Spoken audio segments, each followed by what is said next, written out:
দেখলাম, এটা এত সক্রিয়তা, আর যখন অভিযোগ দায়ের করতে গেছিল তখন কেন? পুলিশ বরাবরই এই ধরনের সক্রিয়তা দেখায়।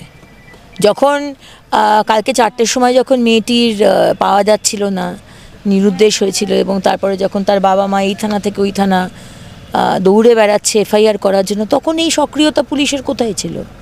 তখন কুলতলি থানার আইসি বা যারা ছিল তারা কোথায় ছিল? তাদের তো লজ্জা করা উচিত। আজকে তারা মারধর করছে, আজকে তারা ঘাত ধাক্কা দিয়ে বার করে দিচ্ছে। আমি যারা ভেতরে ছিল অন্য দলের, আমি তাদেরকেও বলবো যে একটু সংযত হওয়া উচিত ছিল, কারণ জায়গাটা একটা মর্গ।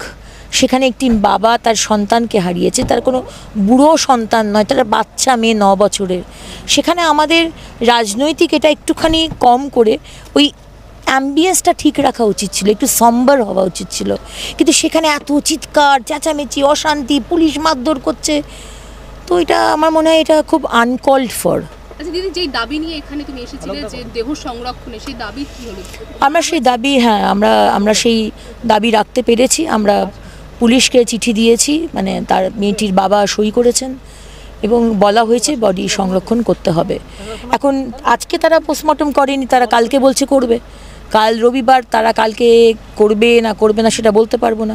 আমরা সোমবারের আগে তো আদালতে যাব না, যেতেও পারবো না।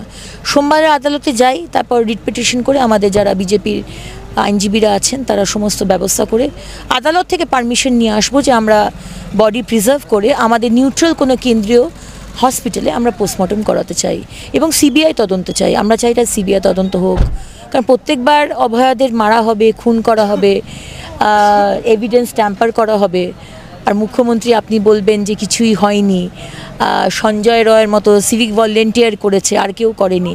এগুলো আমরা বিশ্বাস করি না। আমরা সত্যি কি হয়েছে আমরা জানতে চাই। যেমনটা বললে আগামীকাল রবিবার রয়েছে, তো রবিবারে যদি পুলিশের থেকে পোস্টমর্টম করা হয় তাহলে তো বাবা তো এখানে আর্জি দিয়েছেন, যেমন পোস্টমর্টম করতে পারেন, কিন্তু বাবা বডি নেবেন না।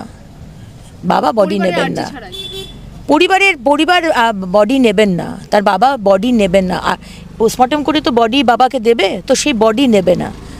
আমরা চাই প্রিজার্ভ হোক, এবং সেটা আমরা সোমবার দিন আদালতে গিয়ে আমরা সেই ব্যবস্থাটা করব। বাংলা হান্টের আরো খবর দেখতে নজর রাখুন। বাংলা খবর মানেই বাংলা হান্ট।